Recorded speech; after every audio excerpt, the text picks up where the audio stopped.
O continente mais frio, mais seco, sem uma população nativa e com acesso mais difícil. Esta é a Antártica. Conhecer melhor toda essa imensidão branca é um desafio que motiva cientistas do mundo inteiro.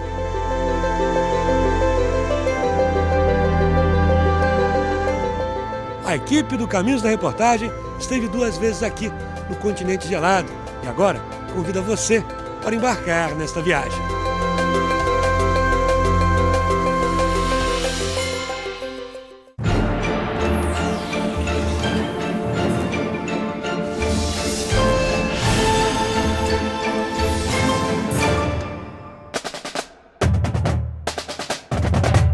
Na primeira travessia fomos de avião.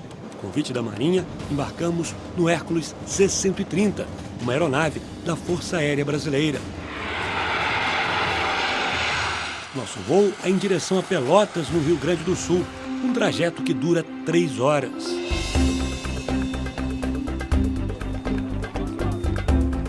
Chegando aqui em Pelotas, nós recebemos esse kit. É um saco com roupas especiais para resistir o frio intenso da Antártica. Todo mundo precisa conferir se o material está perfeito. Então, o saguão ao lado do aeroporto se transforma num grande provador de roupas.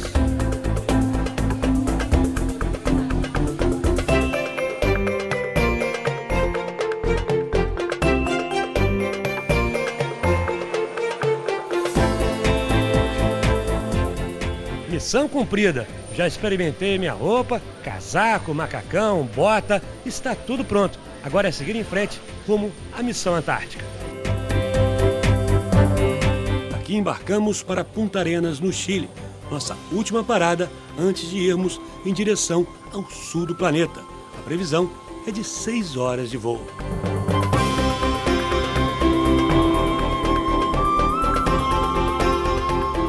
Aqui em Punta Arenas é preciso esperar a chamada janela, quando o avião pode voar em segurança. Aguardamos São Pedro decidir se a gente vai para a Antártica ou não, porque quem decide é o tempo, são as condições meteorológicas. A viagem entre Punta Arenas e Antártica durou 3 horas e foi tranquila, mas olhando para a pista cercada de gelo, é possível notar a dificuldade de pousar nesse local.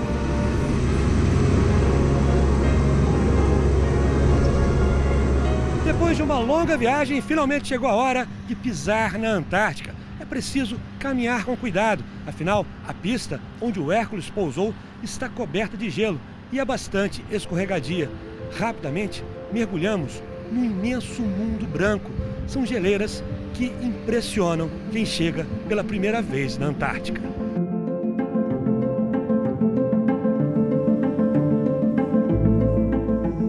O continente gelado tem uma área de 14 milhões e meio de quilômetros quadrados, o equivalente a um Brasil e meio. É o mais afastado de todos e o menos conhecido. Mas algumas informações que já foram coletadas revelam que a Antártica tem a maior quantidade de água doce do planeta, com 70% das reservas mundiais.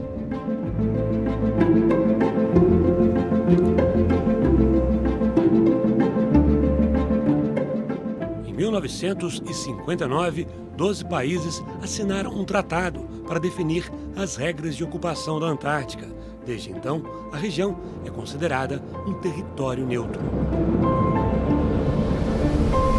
O contexto de criação do Tratado da Antártida é o período da Guerra Fria, no momento no qual os Estados Unidos e a União Soviética estavam, de uma certa maneira, dividindo o mundo. Então, a preocupação que se tinha era que você pudesse ter uma corrida em direção à Antártida. O interesse era manter o equilíbrio de poder da época. Então ele tem dois grandes eixos, digamos assim. Um é geopolítico, que era uma resposta às pretensões territoriais, e o outro era quase a solução para isso, que seria qual é então o critério para que a Antártica possa ser explorada. Esse critério tornou-se a ciência. Então essa iniciativa, endossada pelos Estados Unidos e a União Soviética, mas uma iniciativa da ONU, exatamente para tentar fazer com que aquela região não fosse uma região de atrito e de choque entre os estados.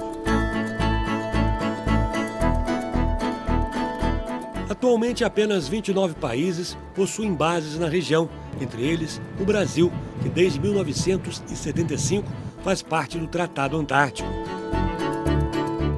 O objetivo do Brasil é que esse entorno seja um ambiente de paz, ou seja, ausente de toda disputa estratégica entre grandes potências, potências extra-regionais, um entorno de cooperação para o desenvolvimento.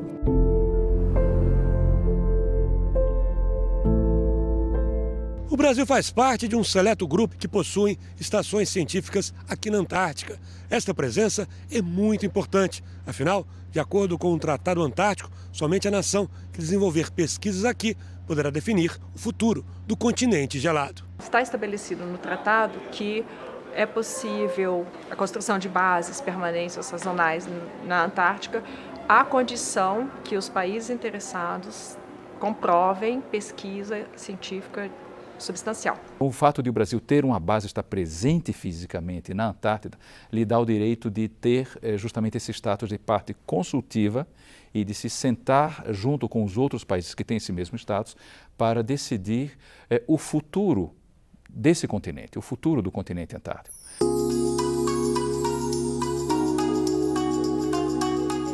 A paleontóloga do Museu Nacional, Juliana Saião, é uma das pesquisadoras brasileiras que trabalha na Antártica. Ela já participou de 4 expedições científicas para tentar localizar fósseis de espécies que viveram na Antártica há 80 milhões de anos. Juliana explica que no passado a região era colada na América do Sul e tinha um clima quente. Quando a gente estuda fósseis de 80 milhões de anos da Antártica, a gente tenta entender os processos que aconteceram com aquele continente para ele se transformar nesse continente gelado e até avaliar se ele continuará gelado para sempre ou se algo pode acontecer para reverter esse cenário. Nesse passado, os pinguins, atuais moradores da Antártica, não existiam. O continente era tomado por imensos animais pré-históricos. O passado da Antártica tinha uma diversidade absurda, tanto de animais invertebrados quanto de vertebrados. Os oceanos antárticos tinham animais como mosassauros, plesiosauros, tubarões, que hoje já não são mais encontrados na Antártica, mas que estavam lá no passado, né? E também nós tínhamos pterossauros, dinossauros, então era realmente uma fauna diversa. Em cada expedição, a equipe de Juliana costuma ficar cerca de 50 dias acampada. Um trabalho difícil, principalmente devido às condições climáticas nada favoráveis. O nosso trabalho não envolve uma estrutura que nos proteja muito. Então, nós passamos geralmente 3 meses na Antártica, aguardando o momento em que o clima permite que nós sejamos lançados no acampamento.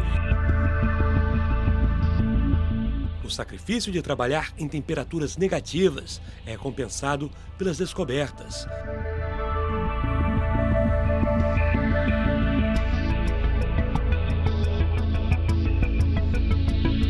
Nós encontramos os primeiros registros de pterossauros na Antártica. Pterossauros eram répteis voadores que viveram na Terra, são encontrados em praticamente todos os continentes, mas até hoje não haviam sido registrados na Antártica. Então, com essa descoberta, a gente consegue traçar como que era a rota desses animais.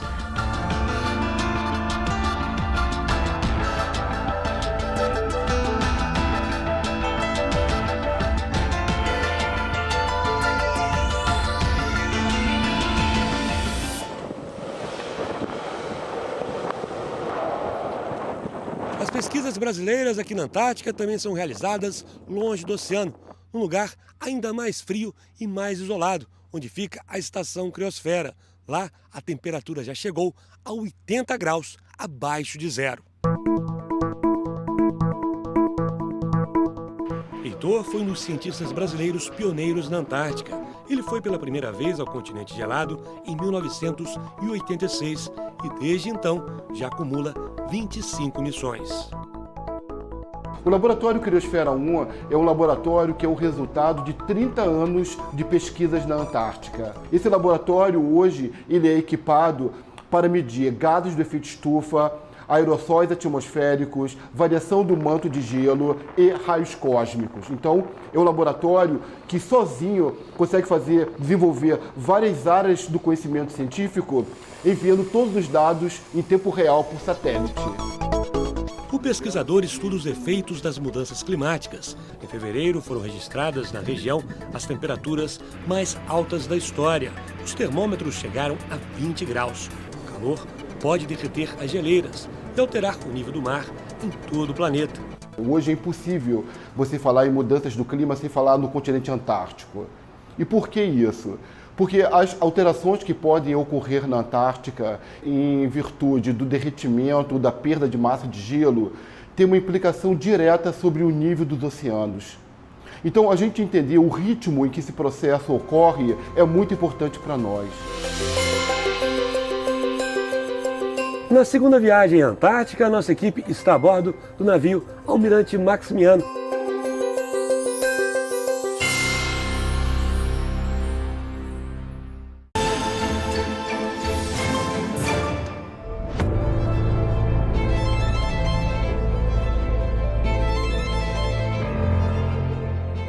Na segunda viagem à Antártica, a nossa equipe está a bordo do navio Almirante Maximiano, que é carinhosamente chamado de Tio Max. Dessa vez, vamos chegar navegando no continente gelado.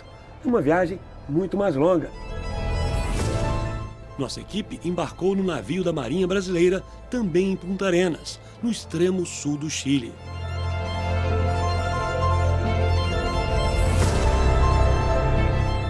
Mais uma vez é hora de pegar aquelas roupas especiais e experimentar tudo para saber se elas estão cabendo. Dessa vez, além da roupa preta tradicional, nós recebemos também esse macacão laranja, chamado macacão Mustang. Isso acontece porque nós vamos fazer a travessia pelo mar. E esse macacão especial ajuda a resistir à temperatura fria da água, caso aconteça algum acidente.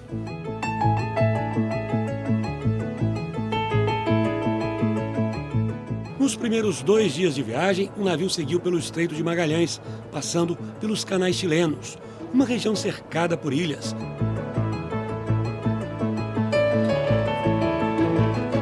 Durante o passeio, é possível admirar a beleza do local.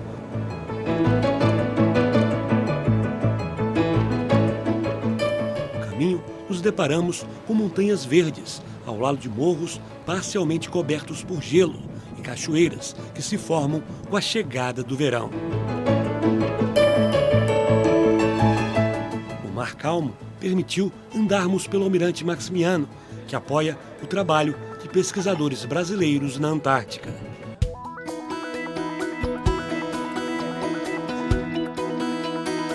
O dia no Almirante Maximiano começa cedo. Às 7 horas da manhã tem um toque da alvorada. Alvorada. Bom dia, Tio Max. Nas mensagens sempre estão presentes toques de apitos. Eles indicam para os militares que tarefa precisa ser realizada. O apito faz parte de uma antiga tradição da Marinha, de uma época em que não existia microfone nem alto-falante. Portanto, para que uma informação circulasse por todo o navio, era necessário de algo bastante sonoro. Daí então surgiu o apito. Hoje em dia, essa tradição é mantida. Mostra pra gente aí um toque da Marinha. Almirante Maximiano.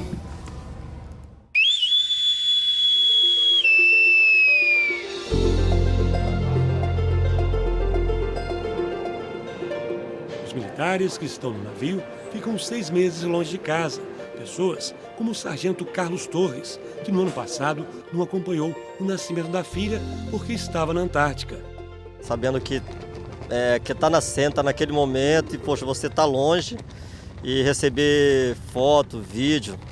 Mas, graças a Deus, eu agradeço aqui ao apoio do navio, né, que sempre estiveram comigo. Carlos tem 3 filhos. A menina do meio é a que mais reclama das viagens do pai. De vez em quando ela fala, pai, você não está no balé, você está ausente na minha formatura de escola. Mas no final das contas ela também compreende direitinho. Mas é por causa acho que é a idade, né?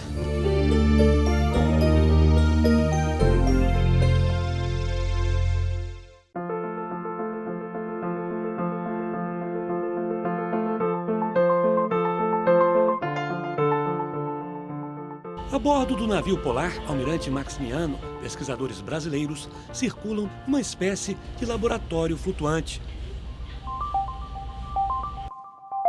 Durante a viagem, os cientistas fazem levantamento oceanográfico, coletam amostras de espécies marinhas e estudam o clima antártico. Cerca de 40% das pesquisas brasileiras no continente são produzidas nos 5 laboratórios do Almirante Maximiano. É um navio de pesquisa que conduz em sua tarefa principal até 30 pesquisadores que vão se revezando ao longo da Operação Antártica. Esse ano, por exemplo, nós vamos ter 5 fases de pesquisa e cerca de 100 pesquisadores e cerca de 15 projetos que vão embarcar e se revezar. Pesquisadores das universidades federais da Bahia e de Pernambuco estão a bordo do navio polar. Eles estudam o impacto das correntes marítimas da Antártica no clima brasileiro. Um dos principais objetivos do projeto, esse projeto nosso, é justamente entender como se passa a troca de gases entre o oceano e a atmosfera. Então a gente está procurando conhecer quais são os fatores físicos, químicos e biológicos que influem na troca de CO2 nessas regiões. A rotina do navio depende do tempo de viagem. Durante 31 horas ficamos ancorados perto da cidade chilena de Porto Williams, no extremo sul do continente sul-americano. Este é o último refúgio seguro antes do Drake. O Drake, ele por si só é considerado uma das regiões mais perigosas de navegação do mundo, Ali tem uma energia grande, é uma área de frontogênese, a gente chama criação de frentes geralmente frias, e ali a gente tem ventos associados fortes e, consequentemente, ondas fortes. Durante a viagem, a previsão da meteorologia indicou que as ondas no local ultrapassavam 6 metros de altura. Era preciso esperar o mar ficar mais calmo para completarmos a travessia. Quando o tempo melhorou, chegou a hora de partir. Começava o momento mais crítico da viagem. No passadiço, local de onde o navio é controlado, estavam todos os oficiais da tripulação. Com um olhar atento, o comandante analisava qual era a melhor rota. Além do mar agitado, a entrada no Drake apresenta um outro desafio. No fim dos canais chilenos, existem pequenas ilhas que às vezes ficam encobertas e se transformam em obstáculos. São 2 dias de navegação restrita, sempre passando muito próximo à terra, mas a gente conta também com a ajuda da Armada Chilena, que tem os práticos, o navio tem, de certa forma, acostumado a passar.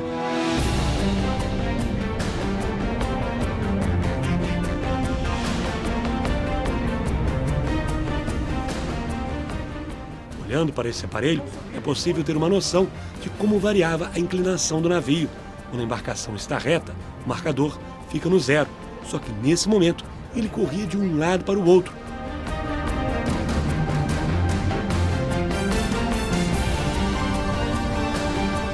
Uma das maiores dificuldades é andar a bordo. O navio balança o tempo todo. Nesse momento, o vento lá fora é de 120 km por hora. Então, a única solução é segurar nas paredes e se apoiando em algum lugar para não cair. Olha só, falei que é perigoso? E agora, imagina, eu vou abrir essa porta e para chegar lá embaixo, vou ter que descer uma escada. O perigo é ainda maior. Na escada, o corrimão é um item obrigatório. Tem que segurar mesmo e segurar com força. Afinal, o navio às vezes vai para frente, somente ele está dando uma pressãozinha para trás. É o vento que joga o Almirante Maximiano de um lado para o outro. Os pés também bem devagar, sempre atento, para evitar um acidente a bordo. Depois de 2 dias passando pelo temido Estreito de Drake, surgiram as primeiras montanhas da Antártica. Agora, o navio navega tranquilamente nas águas calmas da Baía do Almirantado. Pouco tempo depois, o Almirante Maximiano está ancorado em frente à estação Comandante Ferraz. Mas antes de pisar no solo antártico, ainda resta um desafio: descer essa escada aqui do Almirante Maximiano, depois seguir de bote até a praia. Até que foi tranquilinho. O pessoal da Marinha também colabora bastante para a gente se sentir seguro aqui a bordo, em todos os momentos da viagem.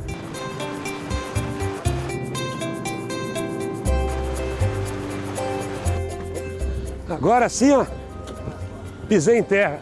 A viagem chegou ao fim, estamos em solo antártico. Lá no fundo, olha só, a bela estação Comandante Ferraz.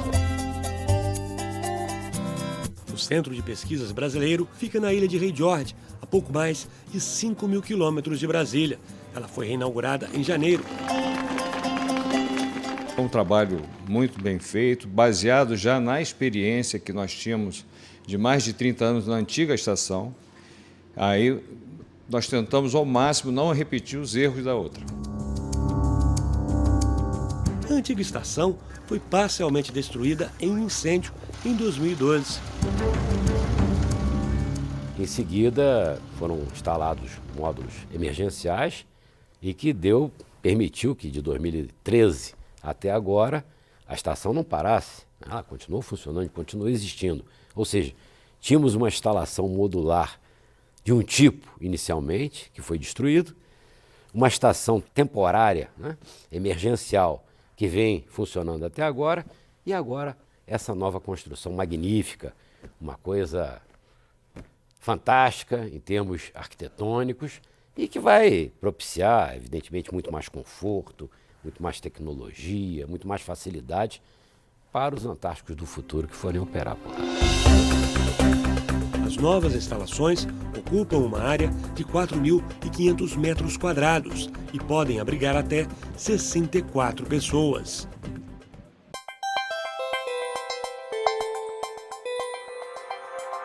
A nova estação ela tem um total de 17 laboratórios. Dos 17 laboratórios, a gente chama atenção. Um laboratório que vai ser pilotado pela Fiocruz e outro laboratório que vai ser utilizado pela Agência Internacional de Energia Atômica. Essa estação ela representa para a ciência do Brasil um grande ganho em várias áreas, por exemplo, como biologia, microbiologia, a parte climática, a interferência disso na agricultura.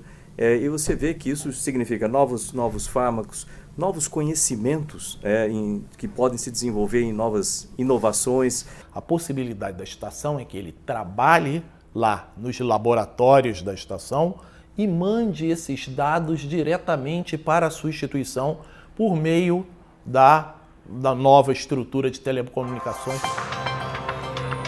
Os pesquisadores da Fiocruz vão desenvolver estudos com micro-organismos antárticos. O químico Windegrave coordena o trabalho, que tem 2 objetivos. O primeiro é desenvolver uma espécie de barreira para evitar que bactérias e vírus que são encontrados na Antártica se espalhem pelo mundo.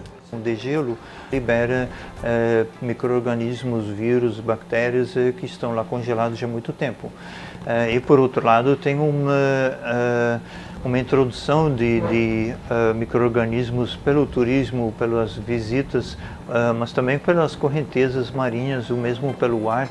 O outro objetivo da Fiocruz é tentar descobrir se os micro-organismos antárticos poderão ser utilizados na produção de novos remédios. E esses micro-organismos, como eles têm que viver num ambiente muito extremo, eles geralmente têm muitas moléculas químicas diferentes dentro das células que podem ser desenvolvidos como novos antibióticos ou tratamentos para câncer, por exemplo.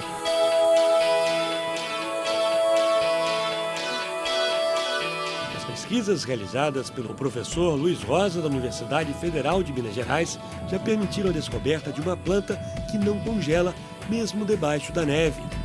Tem algumas espécies de fungo que nós isolamos daqui, que a gente coloca a menos 80 graus sem nenhuma proteção, 2, 3 meses congelados dessa forma, e eles não morrem. Quando a gente tira ele dessa condição e coloca num novo meio nutritivo, eles crescem normalmente. Então eles são capazes de produzir substâncias anticongelantes que podem ser utilizadas na indústria de alimentos, na indústria de aviação, entre outras. grupo liderado pelo professor reúne a maior coleção de fungos antárticos do mundo, muitos deles com potencial biotecnológico. Luiz Rosa também está montando um laboratório na nova estação para pesquisar fungos que só existem na Antártica. Como esses fungos estão isolados geograficamente há muito tempo, a gente tem aqui espécies novas, espécies endêmicas, linhagens selvagens que podem ser produtoras de novos antibióticos. Então, nosso foco é estudar esses fungos como fonte desses antibióticos, principalmente contra doenças tropicais negligenciadas, que são as doenças que acometem o Brasil. Leishmaniose, doença de Chagas, dengue, zika, chikungunya. E alguns dos fungos daqui da Antártica, por ter um metabolismo diferenciado, eles já apresentaram atividade contra esses alvos.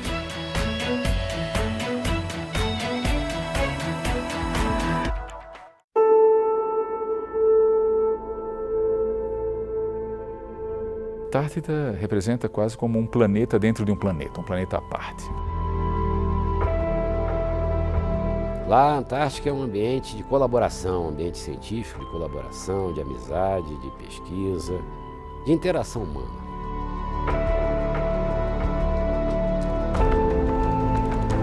O fato de ser um continente inabitado, praticamente inabitado, né, torna ainda mais fascinante.